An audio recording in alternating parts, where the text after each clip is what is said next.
और जब उस एग्ज़ाम में जाओगे तो उस एग्ज़ाम के एक्सपर्ट्स बैठे होंगे लगभग, जो उसके ऊपर 3 साल इन्वेस्ट कर चुके हैं, 4 साल इन्वेस्ट कर चुके हैं। तो अल्टीमेटली प्रोबेबिलिटी आपकी यहाँ पर फिर से अगेन गिर जाती है। होलिस्टिक प्रिपरेशन नहीं करना है। होलिस्टिक प्रिपरेशन करने जाओगे ना तो पूरा सिलेबस कवर करने के चक्कर में क्या होगा, कहीं ना कहीं फंस जाओगे। 3 बजे भूख लगी थी, 6 बजे खाना मिला, भूख मिटेगा? शायद मर जाए बीच में। तो 3 बजे भूख लगी तो खाना 3 बजे मिले, टाइम बाउंड। ये व्यक्ति जो होगा ये क्या बनेगा, एक एक्टिव पार्टिसिपेटर बनेगा उस सरकारी तंत्र का। तो ये क्या बन जाए, एक एक्टिव पार्टिसिपेटर बने। पहले तो मेरे को लोक प्रशासन की परिभाषा बताओ सर, तभी आगे पढ़ूंगा, उसके पहले नहीं मानूंगा। ऐसा नहीं करना, ठीक है ना, कि जितने लोग भी शासन या प्रशासन के हिस्से बने वो सभी के सभी कंट्री में देखने को मिला करप्शन। सरकार भी हंस रही है, हाँ हाँ हाँ, हमें पता था यही पूछेगा, ठीक है, आप डाला करो, नहीं मेरा डिफिकल्ट वाला है, उसी को उल्टा तरीके से पूछ लो। पर मेजॉरिटी चीज़ें वहाँ रहती है एफएक्यू को। जब आप एफएक्यू पढ़ोगे तो आपको लगेगा अरे मैं तो ऐसा सोच रहा था। ओके चलो स्टार्ट करेंगे हम लोग एक नया टॉपिक, एक नया सब्जेक्ट, ठीक है ना, पब्लिक एडमिनिस्ट्रेशन और polity. Public administration and polity, जो कि पेपर 3 पार्ट 2 का सेक्शन है। इसको समझना है पहले सब्जेक्ट को अच्छे से, उसके बाद बाकी चीज़ों के बारे में बात करेंगे। होपफुली प्रीलिम्स का रिजल्ट आने के बाद ये मेरा पहला लेक्चर इस क्लास पे है ना। So how many of you have clear the prelims, पहले तो ये है क्वेश्चन। So there are many, multiple हो गया आपका, वेरी गुड। और कौन था इधर आपका, हो गया? आप तो उस दिन भी आए थे ना शायद तक, बीच में एक दिन आया था ना। चलो, और कितने लोगों का नहीं निकला और फिर भी क्लास में बैठे? सो अगेन वेरी गुड, अच्छी बात है। नहीं निकला और बैठे तो बहुत अच्छी बात है। निकला है बैठे तो मजबूरी है, ठीक है, उनको तो बैठना ही था कि उनकी तो ये क्या है, रिक्वायरमेंट्स है। अब नहीं निकला है या निकला है, दोनों ही केस में चीज़ें इतनी सिंपल हैं, एकदम इतना आसान है चीज़ कि जिसका निकला है पढ़ोगे तो आगे और निकलेगा, जिसका नहीं निकला है पढ़ोगे तो आगे निकल जाएगा, बात खत्म। ठीक है, इतना सिंपल से एक बात बोलूँगा, इसमें ख़त्म। इसमें कोई रोना धोना, एक्सक्यूजेस, बहाने, ये सबसे नहीं होगा कुछ कि अभी बैठ गए कि नहीं मेरा नहीं हुआ तो मैं नहीं आऊँगा क्लास। देखो यही होता है, there are many peoples who have enrolled for this course but now they have just left to come back again in the month of November, ठीक है ना, ये वही लोग हैं। और नहीं तो मैं नाम लिख के दे दूंगा, देखना आपको नवंबर के महीने में क्लास में दिखा दूंगा मैं, समझ आ रहा है? तो वैसे लोग का कभी नहीं होता है, प्रॉब्लम ये है। फिर वैसे लोगों का फिर नहीं ही होता है, क्योंकि वो अगले साल भी क्या किया, half hearted preparation full heart होना चाहिए, ब्रेवरी के साथ होना चाहिए। तो पहला चीज़ तो उसको ध्यान रखना। दूसरा सेकंड केस है डाइवर्जन। इसके प्रमोटर बहुत लोग होंगे, ठीक है ना। हमारे यहाँ पर भी इसकी बातें कर रही जा रही थी, तो मैंने बोला कि भाई मैं गलत रास्ते में तो गाइड नहीं करने वाला, मैं लेके ही नहीं जाऊँगा स्टूडेंट को उधर, ठीक है ना। That is other exams, should we prepare for the other exam or not, or should we be stick to the CGPSC prelims और द CGPSC प्रिपरेशन। क्या PSC तक ही रहना है कि इसके बाहर दूसरे एग्जाम्स को भी देखना है? ये होता है अक्सर बातें, सिंपल सी बात है। जितने लोग भी 1 अटैम्प्ट या 2 अटैम्प्ट हैं, आपने अच्छा किया है प्रिपरेशन, होता है कि कभी कभी एक आध कुछ चीज़ों से चूक जाते हैं। कुछ ऐसे भी लोग हैं जो प्रॉपर तरीके से प्रिपेयर नहीं किए अभी तक, ठीक है ना। आप प्रिपरेशन तो कर रहे थे लेकिन प्रॉपर तरीके से आपका प्रिपरेशन नहीं था। तो आप अपने आप को तब जज करो जब आप सारे पैरामीटर्स और स्किल्स को अचीव कर चुके हो। उसके पहले आप बोलोगे PSC में सिलेक्शन नहीं हुआ तो गलत है, एग्जाम में इतने क्वेश्चन गलत हो गए तो वो गलत है, ठीक है ना। तो प्रिपरेशन को ज़्यादा अच्छा करना है। सपोज करो आप किसी एग्जाम के लिए जाते हो, ऐसा एग्जाम जिसका PSC से डायरेक्टली लिंक है बात अलग है, पर ऐसा कोई एग्जाम जिसका PSC से डायरेक्टली अटैचमेंट नहीं है, मतलब उसके सिलेबस और उसके सिलेबस में ज़मीन आसमान का फ़र्क है। 1-2 सब्जेक्ट मिल जाने से किसी का सिलेबस सेम नहीं हो जाता। अब अगर आप ऐसे एग्जाम के पीछे जाओगे, you will invest around 6 month of your, 6 महीने यहाँ पर इन्वेस्ट करोगे, और जब उस एग्ज़ाम में जाओगे तो उस एग्ज़ाम के एक्सपर्ट्स बैठे होंगे लगभग, जो उसके ऊपर 3 साल इन्वेस्ट कर चुके हैं, 4 साल इन्वेस्ट कर चुके हैं। तो अल्टीमेटली प्रोबेबिलिटी आपकी यहाँ पर फिर से अगेन गिर जाती है। दूसरी बात, एक नए एग्जाम में उतना कंफर्टेबल होना जितना आप CGPSC में कंफर्ट थे, उतना जल्दी नहीं अचीव होगा। ऐसे लोग होंगे जिनके मार्क्स आ रहे हैं 120, 125, दो कट ऑफ इज हायर 134, 136। अगर आप यहाँ तक अचीव कर चुके हो, that means you are going, अच्छे जा रहे हो। हाँ, आप अगर यहीं पर थे अभी भी तो फिर यू आर फॉलिंग बैक, बहुत पीछे हो, ठीक है ना। तब आपको थोड़ा सोचना चाहिए कि यहाँ से कैसे होगा, क्या होगा। बट अगर आप इतने अचीव कर चुके हो, give one more wholehearted efforts, ठीक है ना। एफर्ट जो होगा पूरे दिल और दिमाग सब चीज़ों से लगना चाहिए, होल हार्टेड एफर्ट एक होना चाहिए, उससे आप इस एग्ज़ाम को ब्रेक कर जाओगे, ठीक है ना। तो प्रिपरेशन में कमियां हो सकती हैं जिसकी वजह से जो चीज़ें क्लियर नहीं हुई हैं उसको रेक्टिफाई करना। आप में से बहुत सारे लोग ऐसे हैं जो कभी आंसर राइटिंग प्रैक्टिस ही नहीं किए, ठीक है, तो आंसर राइटिंग अभी प्रैक्टिस कर रहे हो, चीज़ों को एक नए पैटर्न में पढ़ना सीख रहे हैं, ठीक है ना। और उन लोगों से भी पूछना जो 4 साल 5 साल इसी चीज़ों के कारण उनको लग गया और फिर उनको रियलाइजेशन हुआ कि नहीं, ये चीज़ें पहले कर लिया होता या पहले कर लेते चीज़ों को तो कहीं ना कहीं कुछ ईयर्स अपने लाइफ के सेव कर लेते, बट बाहर नहीं निकल पाते ना पीएससी की प्रिपरेशन से, जब फिर बाहर निकलना एक ऑप्शन है। तो इसीलिए कोई भी किसी भी तरीके का डाइवर्जन को अगर आप फॉलो कर रहे हैं, किसी भी तरीके का डाइवर्जन को फॉलो कर रहे हैं, कॉस्ट बेनिफिट सोचकर ही करना, सिर्फ और सिर्फ उसका बेनिफिट देखते हुए मत भाग जाना, कहीं ना कहीं उसके कारण ऐसा कुछ कॉस्ट ना बिताना पड़े कि 1 साल और चला गया। और जब एग्ज़ाम आपने दिया है, आंसर राइटिंग कर रहे हो, अभी टेस्ट में आपका परफॉर्मेंस आ रहा है या जो भी वर्क कर रहे हो, उससे आप एनालाइज करिए कि किस डायरेक्शन में आप मूव कर रहे हो, क्या यहाँ से अपने लिए एक स्पेस क्रिएट करोगे। I have seen many students जिनका 5 साल 6 साल से नहीं निकला था pre, now they have cleared, इस बार किया है। ऐसे लोग होते जिनका लगातार निकल रहा था, दे हैव नॉट क्लियर्ड, ठीक है ना। ऐसे बहुत सारे लोग थे। एक है उनका 12वीं बार निकला है, 12th time he cleared the prelims, he has given all the mains and cleared mains almost 8 times, 8 बार इंटरव्यू दिया है और 2 बार सिलेक्शन हुआ है। तो ऐसे लोग भी हैं यहाँ पे, ठीक है ना। और अगेन दे रहा है, तो 12 साल पूरा देने के बाद अभी एंटी तक पहुँचे हैं, नायब तहसीलदार तक, तो फिर डिप्टी कलेक्टर का सफ़र पूरा करना है, ठीक है। तो ये तो ऐसे बहुत लोग अपने अपने तरीके से आप वो ज्वाइन करते हैं, जाते हैं। ये भी था रिजल्ट का एक सच्चाई कि 21 साल के एक ही बच्ची सेलेक्ट हुई, कोई एक लड़की गर्ल है जो 21 साल की है जो सेलेक्ट हुई है, बाकी 21 ईयर्स का कोई सेलेक्ट नहीं हुआ, 40 to 45 ईयर्स के लोग सेलेक्ट हुए। ऐसा बहुत सारा कंडीशंस रहा है एग्ज़ाम के ऊपर, ठीक है ना। तो वो सब चीज़ों को देखते हुए आपको पहले अपने आप को एनालाइज करना है कि ये डाइवर्जन की क्या आपको ज़रूरत है। Divergence are the exam of, सबसे पहला एग्ज़ाम क्या था जो आने वाला है, हॉस्टल वार्डन, पहला एग्ज़ाम, ठीक है। देयर में भी a chance of other exam called शिक्षक भर्ती, तो उसमें से मेरे ख्याल से यहाँ से बहुत लोग एलिजिबल नहीं होंगे शिक्षक भर्ती के लिए। कितने लोग एलिजिबल है शिक्षक भर्ती के लिए? मेंस भी लिखिएगा, शिक्षक भर्ती भी करेगा, सब पढ़ लिया है ना। और कोई है? आप भी हो? हाँ, उसको नहीं करूँगी, नहीं, मैं नहीं करने के वाले नहीं बोल रहा, मैं ये बोल रहा हूँ कि अपने पीएससी के प्रिपरेशन को डाइल्यूट करके कुछ और मत करना। अगर आपको पीएससी का पोस्ट चाहिए, आपके मन में ये एम्बिशन था, आप इसको पाल रहे थे, तो सच में मेहनत करिए, वो निकलेगा, ठीक है। अगर वो नहीं पाल रहे थे, कुछ और एम्बिशन था, तो फिर बात अलग है, ठीक है। फिर बात अलग है कि हाँ बहुत सारे रास्ते, उसमें से कोई सा भी रास्ता चुन सकते हैं। चलो, और अच्छी बात है, क्या सब्जेक्ट हम स्टार्ट कर रहे हैं? Public administration and polity. तो एक सिविल सर्वेंट क्या होता है ना, उसके बारे में बात करेंगे। आज ब्यूरोक्रेसी पढ़ाता हूँ, ठीक है, ब्यूरोक्रेसी, गवर्नेंस, अभी ऐसी चीज़ें पढ़ेंगे, आपको समझ आएगा कि आप कौन हो और क्या बनने की कोशिश कर रहे हो, ठीक है ना। तो मेरे को बोले सर वो कैसे स्टार्ट होगा, मैं बोला कि ऐसे ठीक है, अपना ही हुलिया बदलते हैं, पहले वहीं से स्टार्ट करेंगे ब्यूरोक्रेसी, क्लियर है। तो हम लोग स्टार्ट करेंगे पब्लिक एडमिनिस्ट्रेशन पॉलिटी, और एग्जाम के हिसाब से इसको समझते हैं। 50 मार्क्स का ये टोटल पेपर है फॉर मेंस एग्जामिनेशन। प्रीलिम्स में पॉलिटी का वेटेज काफ़ी ज़्यादा है, पर मेंस में वेट कम है, थोड़ा समझते हैं। इस पेपर का 2 हिस्सा है। अगेन यहाँ से ना देखो, कुछ सब्जेक्ट्स है, जैसे कि ये हो गया, सोशियोलॉजी हो गया, फिलॉसफी हो गया, पेपर 7 हो गया। इसमें हम लोग को कॉस्ट बेनिफिट के हिसाब से प्रिपरेशन करना है, होलिस्टिक प्रिपरेशन नहीं करना है। होलिस्टिक प्रिपरेशन करने जाओगे ना, तो पूरा सिलेबस कवर करने के चक्कर में क्या होगा, कहीं ना कहीं फंस जाओगे।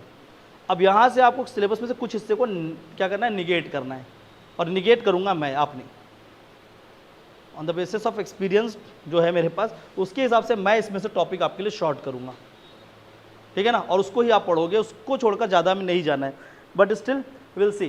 तो एक तरफ आपका है Indian polity for MMP class, the polity would be covered under MAT. Polity को मैं आंसर राइटिंग के साथ कराऊंगा, कुछ टॉपिक्स यहाँ पर कराऊंगा पर, ठीक है ना। Polity I will cover with the answer writing.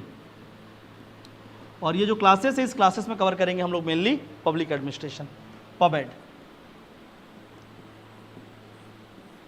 ठीक है ना, लोक प्रशासन। इसमें हम कवर करने वाले हैं लोक प्रशासन।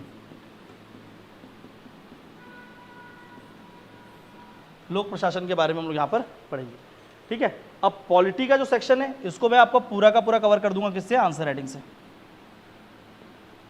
ठीक है, क्योंकि ये डेफिनेटली सभी ने पढ़ा है, ये तो आपको सब ने ही पढ़ा है ना कि भाई किसका क्या फंक्शन है, प्रेसिडेंट को इम्पीच कैसे करते हैं, कैसे हटाते हैं, उनके ऊपर महाभियोग कैसे चलाया जाता है, ठीक है। कोर्ट का जो जज है उसके ऊपर किस तरीके से उसको हम इम्पीच करते हैं या उसको हटाते हैं, अलग अलग ग्राउंड्स हैं, ठीक है ना। बिल्स कितने प्रकार के होते हैं, तो वो सारा चीज़ हम लोग आंसर राइटिंग में अच्छे से कवर कर लेंगे। पर जो दूसरा सेक्शन है पब्लिक एडमिनिस्ट्रेशन, क्योंकि इसकी पढ़ाई नहीं करते ज़्यादा, तो इसके बारे में हम लोग यहाँ पर बात करेंगे। दोनों में एक थर्ड एस्पेक्ट भी डालूंगा मैं, पब्लिक एडमिनिस्ट्रेशन के अंदर ही आएगा, ठीक है, वो है आपका सीजी एडमिनिस्ट्रेशन, छत्तीसगढ़ का प्रशासन, सीजी एडमिनिस्ट्रेशन। तो इस तरीके से 3 पोर्शन में आपका सिलेबस बटा हुआ है। The portion of CG administration, ये आता है आपका 5 to 10 मार्क्स एवरी ईयर, जो पब्लिक एडमिनिस्ट्रेशन के अंदर दिखेगा आपको। 5 से 10 मार्क्स का छत्तीसगढ़ एडमिनिस्ट्रेशन पे क्वेश्चन आते ही आते हैं, और हर साल आते हैं। कभी वो कलेक्टर की भूमिका पूछेंगे, कभी पटवारी की पूछेंगे। 1-2 साल पहले पूछा गया था छत्तीसगढ़ का एडमिनिस्ट्रेटिव स्ट्रक्चर बताइए, जो प्रशासनिक संरचना है उसके बारे में बताइए, उसमें क्या परिवर्तन हुआ है। तो ऐसे क्वेश्चन यहाँ पर ज़्यादा दिखेंगे आपको 5 to 10 मार्क्स में, ठीक है।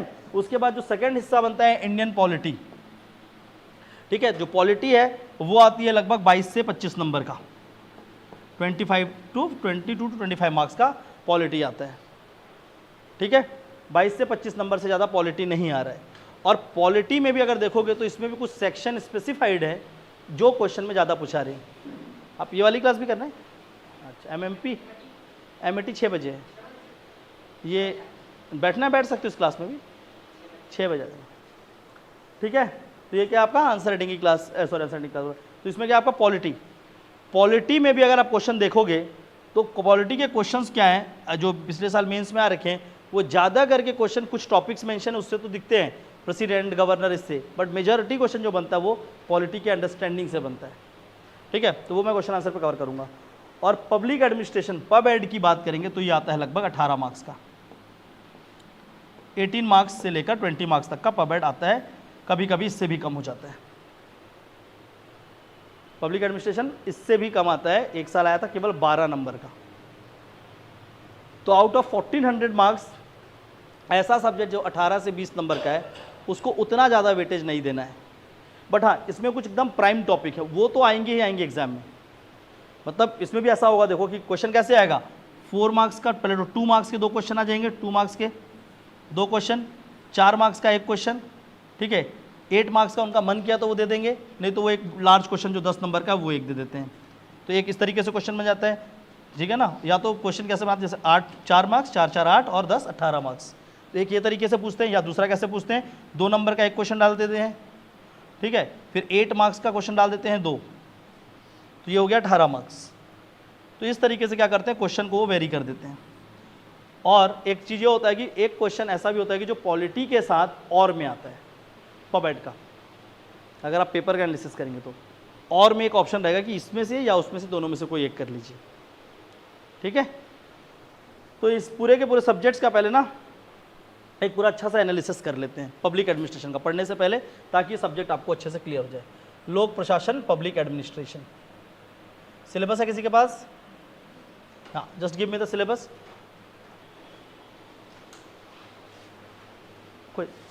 कोई एक सिलेबस मेरे को दो। चलिए, आप लोग सभी के पास है सिलेबस? ऐसा कोई सिलेबस नहीं है, सभी के पास है? ओपन करेंगे आप लोग सिलेबस, अपने पास है तो। कुछ अंडरलाइन करवा रहा हूँ, उसको ध्यान रखेंगे।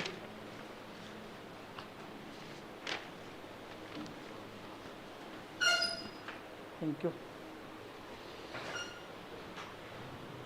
कॉन्स्टिट्यूशन एंड पब्लिक एडमिनिस्ट्रेशन, ठीक है। इसमें सबसे पहले देखो टॉपिक है जहां पर आपका पब्लिक एडमिनिस्ट्रेशन स्टार्ट हो रहा है। सभी को मिला? पबेड लिखा है, मीनिंग स्कोप, ठीक है। तो फर्स्ट टॉपिक स्टार्ट कैसे करेंगे सिलेबस में? पब्लिक एडमिनिस्ट्रेशन बेसिक्स, ठीक है। बेसिक में जो दिया हुआ है उसमें देखो टॉपिक क्या क्या पहले से बता रहा हूँ, ठीक है ना। लोक प्रशासन में आके देखो मीनिंग, स्कोप, नेचर, अर्थ, ठीक है ना, उसका स्वरूप क्या है। फिर पब्लिक एडमिनिस्ट्रेशन है प्राइवेट, निजी और लोक प्रशासन। उसके बाद है public administration under liberalisation, new public administration, development administration. वहाँ पर एक वर्ड लिखा होगा देखो, स्टेट वर्सेस मार्केट रूल, राज्य बनाम बाजार। उसके पहले तक, राज्य बनाम बाजार से पहले तक उसको ऐसा सर्कल करके यहाँ लिख दो 1। वो क्या है? वो पब्लिक एडमिनिस्ट्रेशन के बेसिक कॉन्सेप्ट्स हैं कि कैसे पब्लिक एडमिनिस्ट्रेशन एक सब्जेक्ट के रूप में विकसित हुआ, ठीक है। वो पूरा का पूरा वो बताएगा कि जो पब्लिक एडमिनिस्ट्रेशन एक सब्जेक्ट है वो क्या है। थोड़ा समझाता हूँ इसको, है ना, समझना है। जो फर्स्ट सेक्शन है वो क्या बताएगा कि जो लोक प्रशासन एक विषय है, public administration as a subject एक विषय के रूप में वो कैसे विकसित हुआ और वो विषय कैसे आगे चला। तो सबसे पहले उसे बता रहा है कि लोक प्रशासन क्या होता है, उसके डेफिनेशन क्या है। फिर उसके बाद वो बात कर रहा होगा, देखो सेकंड टॉपिक वहाँ पर क्या दिया हुआ है, public and private administration under liberalisation. तो लिबरलाइजेशन के समय में लोक प्रशासन और निजी प्रशासन ये दोनों आपस में कैसे चले। फिर वो बता रहा है कि लोक प्रशासन जो शुरुआत हुई तो उसमें परिवर्तन होकर एक लोक प्रशासन नए सब्जेक्ट के रूप में, जो पब्लिक एडमिनिस्ट्रेशन है एक नए सब्जेक्ट के रूप में कैसे विकसित हुआ, ठीक है। तो कैसे विकसित हो रहा था, देखिए क्या हो रहा था। यहाँ पर हमने बात किया कि लोक प्रशासन एक जगह पे कोई कानून बना और कानून के साथ साथ उस पूरी व्यवस्था को चलाई जा रही थी, तो वहाँ से स्टार्ट हुआ पब्लिक एडमिनिस्ट्रेशन। अब इन लोगों ने देखा कि यही व्यवस्था एक और कंट्री पे है, दूसरे कंट्री पे भी है, सेम तीसरे कंट्री में भी है, तो क्यों ना हम ऐसा करें कि तीनों कंट्री के एडमिनिस्ट्रेशन को पहले पढ़ते हैं और पढ़ने के बाद देखते हैं कि किसका बेहतर है और उससे हम क्या सुधार करके एक नए उसमें दिया जा सकता है। तो उन्होंने क्या किया, मान लेते हैं कंट्री अमेरिका थी, ये चाइना है, ये इंडिया है, तो उन्होंने क्या किया, अमेरिका, चाइना और ये तीनों के पब्लिक एडमिनिस्ट्रेशन की कंपैरेटिव स्टडी की, तीनों के लोक प्रशासन की व्यवस्था की अलग अलग स्टडी की। स्टडी करने के बाद सब्जेक्ट में ये बोला कि लोक प्रशासन विषय में यहाँ पर ये अलग पहलू दिखता है, यहाँ पर ये दिख रहा है, यहाँ पर ये तीसरा पहलू दिख रहा है, तो क्यों ना इन तीनों पहलू को इस विषय का वस्तु बनाकर इसको सभी को पढ़ाया जाए। इसे क्या बोला गया, कंपैरेटिव पब्लिक एडमिनिस्ट्रेशन, सीपीए, तुलनात्मक लोक प्रशासन। हम अलग अलग जगह के लोक प्रशासन की तुलना करके लोक प्रशासन विषय में और नए आयाम को जब क्या करते हैं, शुरुआत करते हैं, उसे बोलते हैं comparative public administration. When we compare the administration of different countries and thereby we just change और हो सकते हैं आप identify the various aspects of public administration and indulge or included that in the public administration जो already चल रहा है, that is known as CPA. समझ आ रहा है? तो जो शुरू में जो टॉपिक दिए ना वो क्या है, वो एक्चुअल में टॉपिक नहीं है, वो क्या बता रहा है, वो लोक प्रशासन के विकास को बता रहा है कि शुरू से लेकर अभी तक वो लोक प्रशासन कैसे विकसित हुआ।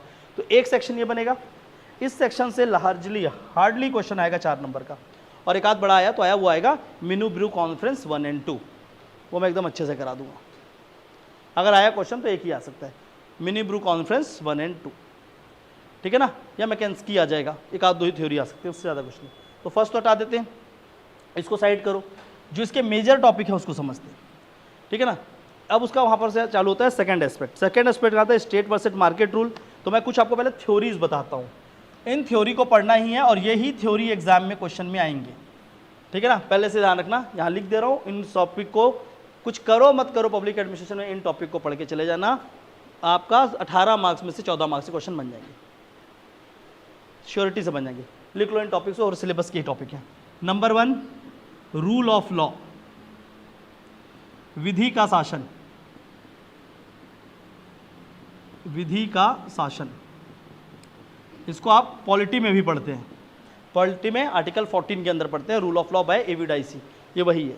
दूसरा, शक्ति का पृथक्करण सिद्धांत, the theory of separation of power, शक्ति के पृथक्करण का सिद्धांत, the theory of separation of power, separation of power, शक्ति का पृथक्करण सिद्धांत, ठीक है। इसके बाद ई गवर्नेंस, गुड गवर्नेंस, एक टॉपिक है good governance and e governance. Good governance सुशासन, ठीक है ना, एक आपका सुशासन और दूसरा है ई गवर्नेंस।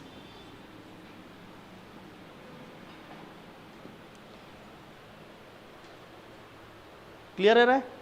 इसके बाद आता है नीति निर्माण, पॉलिसी फॉर्मुलेशन। पॉलिसी फॉर्मुलेशन, नीति निर्माण की प्रक्रिया, नीति निर्माण। ठीक है, फिर एक थ्योरी आपका राज्य बनाम स्टेट वर्सेस मार्केट, राज्य बनाम बाजार।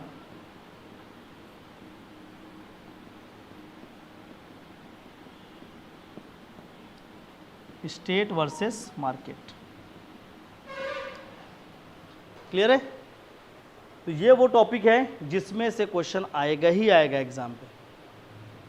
ठीक है, और इसके साथ साथ एक और चीज़ देंगे, जो छत्तीसगढ़ प्रशासन है उसको तो अलग से पढ़ना ही पढ़ना है, छत्तीसगढ़ एडमिनिस्ट्रेशन इसको तो मैं करा दूंगा। ठीक है ना, तो इसके कुछ एस्पेक्ट रखेंगे। तो इतने एस्पेक्ट्स को भी अगर आप कवर कर लेते हैं तो अपने 12 नंबर के क्वेश्चन सॉल्व कर लोगे। लगभग 12 नंबर क्वेश्चन सीधा जाएगा। आप जाके कोई सा भी साल का पेपर उठा लो, आपको क्वेश्चन देख लो, और क्वेश्चन पेपर में ये रहेगा ही रहेगा। क्लियर है?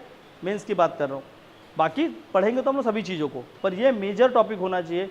अगर आप किसी चीज़ को निगेट कर रहे हैं, छोड़ना चाहते हैं, तो आप पूरा इसको छोड़ दो, पूरा ही छोड़ दो।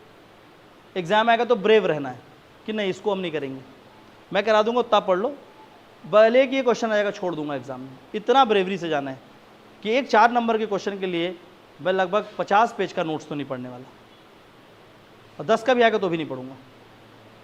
पर ये कुछ टॉपिक्स हैं जिन टॉपिक को पढ़ के डेफिनेटली क्वेश्चन आएगा, और ये वो टॉपिक है जो कहीं ना कहीं जुड़े हुए हैं अदर किसी न किसी टॉपिक से। ठीक है, तो फर्स्ट थिंग फर्स्ट कि ये थ्योरीज जितने हैं, इन थ्योरी को अच्छे से प्रिपेयर करना है। तो वहाँ पर जितने भी थ्योरीज हैं टिक कर लो फटाफट अपने उसमें सिलेबस में। लास्ट में देखो दिया पूरा administrative reform, good governance, e governance, फिर उसके बाद एक सब दिखा है ब्यूरोक्रेसी और जिला प्रशासन, डिस्ट्रिक्ट एडमिनिस्ट्रेशन, और उसके नीचे फिर पूरे टॉपिक किसके हैं वहाँ से दिया हुआ है ना, कंट्रोल ऑफ एडमिनिस्ट्रेशन के नीचे financial and judicial, Lokpal, Lokayukta, right to information, सूचना का अधिकार, वो सारा चीज़ फिर क्या आपका अलग से। सूचना का अधिकार आपको पेपर 7 में पढ़ाऊंगा मैं। ठीक है, यहाँ पे नहीं, पेपर 7 में लेके जाऊँगा। तो नीचे के जो चीज़ें उसको आपको बिल्कुल ध्यान नहीं रखना है। अच्छा, उसके बाद देखिए एक ऑप्शन वहाँ पर लिखा होगा management, organisation principle, approach and structure, संस्था मिल रहा है सभी को, मैनेजमेंट मिला, मैनेजमेंट प्रबंधन। ठीक है, तो वहाँ पर टिक करो। ऑर्गेनाइजेशन एक टॉपिक है, उसके अंदर 3 चीज़ पढ़ना है, क्या क्या, प्रिंसिपल, अप्रोच एंड स्ट्रक्चर, कि जो संस्था होती है, संगठन होती है, वो किस तरीके से चलती है। ठीक है ना, वो संस्था संगठन के ऊपर है। संगठन के बाद क्या दिखा है आपका मैनेजमेंट, प्रबंधन।